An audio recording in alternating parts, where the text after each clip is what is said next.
YouTube, what it do, loved ones? You know the motto. If you can, after the story, go over there, hit us with a like, which is the thumbs up, and that'll let us know we kicking our stuff. We back with On the Edge with BJ APB with part 2 of the Juvenile Hall banging as a Damu back at that time. So BJ, we seeing how it was for certain homies going through there. That certain homies had to help pull certain homies through the order to keep that inspiration of being a Damu positive, homie. Right. Like I was saying, you had some hoods that like come up in there, people that mess with them because they wasn't from our county. So sometimes the Crips will look at them as they were the enemigos. But sometimes it also backfired on dudes like that because through lack of education and lack of unity, sometimes when homies came from other regions, homies from our county didn't back them up. Like based on a homie didn't know him, homies just to look at certain dudes like maybe he an imposter. Not every homie, but some homies did that. And sometimes when they did that, Crips will get word that a homie like not messing with this dude through conversation or whatever. So that'll get him like all reins to do whatever they want to the dude and let the dude stand up for his. Right. So if he didn't stand up for his, he ended up getting dogged out. He might end up paying some rent or anything. You know what I mean? Right. And sometimes it even went worse than that. You know what I mean? And them homies right there used to be, like I said, was less tested. But us that was from LA, we had our hands full because at the time you had certain blood hoods that were deeper than the Crips, but the majority of the bloods was shorter than the Crips that they were beefing with. And sometimes you didn't always have a homie that understood, like, that's a blood helping, he going up against it. Sometimes homies look at it like you had to prove yourself. Once they see you get down with like 4 or 5 dudes, then they'll step in and be like, ain't no more of that, you ain't finna back the homie out. But when you first come, some homies feel like you gotta get tested and go through it like everybody else, And sometimes it broke some homie spirits, and sometimes it turned homies into monsters. Right. So what is that like? Okay, so once one finally go, we on the streets, we giving it up, we finally wind up hitting Juvenile Hall, pushing the line, and you getting out. What was that image like that you was supposed to carry to your hood at that time? To give back Well, to the homies that like, never hit it before. Right. Well, like once you made it up out of there, you made it up out of there with flying colors, you already knew what to expect. So sometimes homies would come home, they would tell a story to homies, like, so they'll know the ins and outs of what to expect, from the time they walk in, from the time they get script searched, and what college they gonna go to and all that, This call and your telephone number will be monitored and recorded.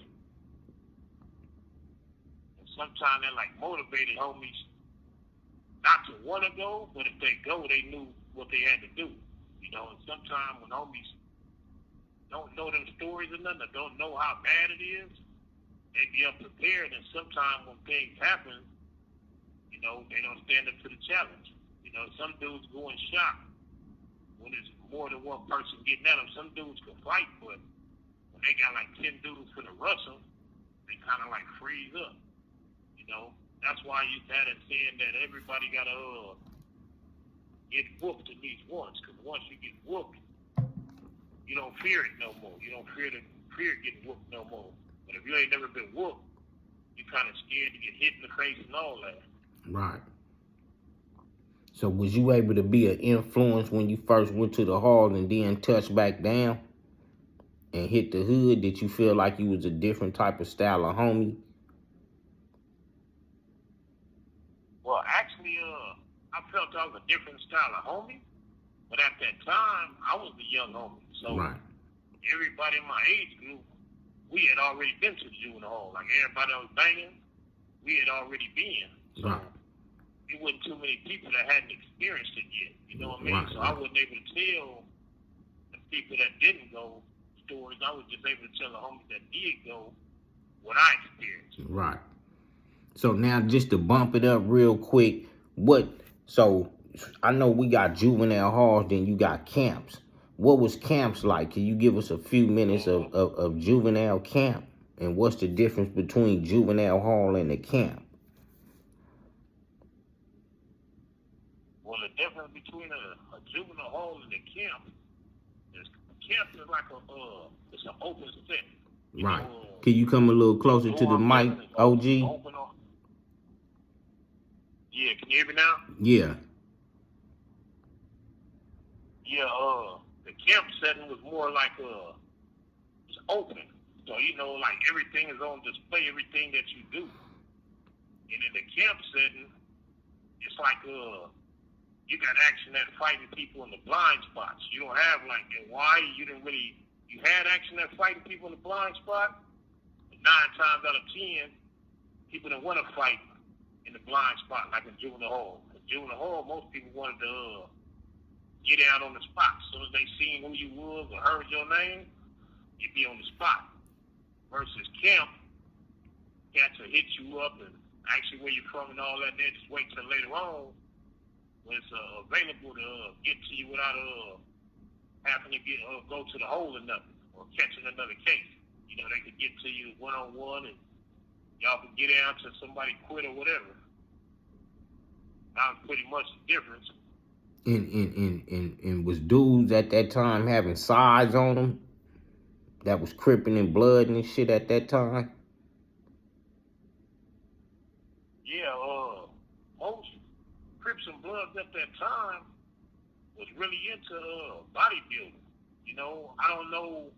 I think I know where it came from, but I don't know where it came from. But once you saw these dudes 14, 15 years old with 18-inch arms, 20-inch arms, these dudes is kids. So it kind of made you want to get on track of getting your workout on. Especially like if a dude was considered your enemy and he pushed up on you and he got like a 20-inch arm and you got like a 12, it kind of motivated you to want to get yourself in shape. And when you started buffing, because not to cut you off, but I know they still had like weights at that time. When you start seeing swole young rips and swole type young Damu style homies, what was a personal part of the body that you started working on the most? I just mainly, at first, I just worked on my arms. And the reason I worked on my arms was because I was worried about fighting.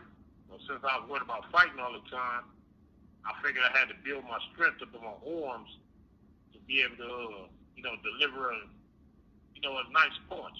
You know what I mean? Right. A nice, effective punch. And what was the unity like in juvenile hall, the camp, real quick before we move on to the next segment? Amongst the Damus, what was the unity like? Actually, like I said, the unity was like scarce. You know what I mean? You had some homies that got together and we considered ourselves family. And then you had some homies that was like they was used to just being in their hood, so they kind of like stayed like was standoffish. You know what I mean? It wasn't that they felt they was better than us or nothing else. It's just some homies didn't know how to program as far as in a group. They only knew how to program solo bolo. So before we move in, so now we didn't cover juvenile hall to camp. Before we move on to the next segment, like I said, was that a outlet too where you was able to meet other homies? So when you be on the street and see other homies at picnics and different gatherings, that was a way that you built your relationship throughout this Damu community too, as a young homie at that time? Right. That was a way to meet other homies and learn about different hoods. Because sometimes you go to them halls and all that, it be hoods that you might not have heard of on the streets because you was just stuck in your hood. Especially like if you went to the halls like right after you started banging. If you've been banging a while, certain hoods you done heard of. But when I went to the halls, there was a lot of hoods I didn't know about. Like, I didn't know about the Performer Power rules. I didn't know about 4, 5, 6s. I didn't know about no Bloods in San Bernardino. I didn't know nothing about Bloods in Sacramento or down in San Diego or Fresno. Right. But when I got to Juvenile Hall, I started meeting all these dudes. There's certain dudes, I like that they style and their gangsterism, they stood up for what they believe in. So that made me like when I get out of jail, I wanted to kick it with them, go to their hood, meet their homies and stuff. Right. So now we done went through the Juvenile Hall, hit camp, and we back on the streets. We doing our thing. We being an influence inside our community for what we believe in at that time, and we still stand down, living this, criminal lifestyle of our culture that we believed in that was hell of at that time. So you wind up going through things and hitting YA. A lot of us wind up just hitting the Juvenile Hall camps, missing YA, going to the penitentiary, and vice versa. A lot of people just went to YA and missed the penitentiary. Did you ever get a chance to go over to the California Youth Authority, BJ? Yep. Yeah, I went. So going from that big old transition of the Juvenile Hall to the California Youth Authority, what was that leap like, homie? And could you tell us what first place you landed? Well, when I went to YA, the first place I landed was YTS. I started off at YTS, and then I ended up going to classification and requested to go to Ventura to further my education. Plus, I wanted to go to Ventura because I heard it was co-ed. So once I got to Ventura, the experience of YA was way different than Juvenile Hall. This call and your telephone number will be monitored and recorded. Can you walk us through, like I said, not to cut you off, can you walk us through it graphically as possible? Right. Like, for example, when you get to TS, they got when you leave out of R&R, the police don't escort you. Sometimes they just tell you where to go and point, and sometimes they will walk with you. So, off top, somebody in R&R done already told people that you're there. So you got people lingering around everywhere, waiting on you to come out. As soon as you come out, your enemy gonna try to get you that first day. If they can't get you in, they're gonna try to get you at chow time when you go to chow. And when you go to chow, they call it out and pop the doors. You come out and stand in front of your door. And then when they say right side, bring it up, or left side, bring it up, whichever side you on, you walk up the hallway. In the middle of the hallway, not on nobody's doors, you walk down the middle of the hallway till you get into the chow hall. Sometimes when you go in that chow hall, people already waiting on you, and they just jump up and rush you. Don't say nothing. Don't talk at all. So you in a chow hall and just say you a blood and you a first timer, and one of your enemies then pulled up and rushed you in the chow hall. What do you do? If you got your plate in your hand, what do you do as a homie at that time? Could you give us that? A reenactment or something like that? 60 seconds remaining. We'll close it back out. 89 on up, G stuff, not Ye stuff, with On the Edge with BJ APB.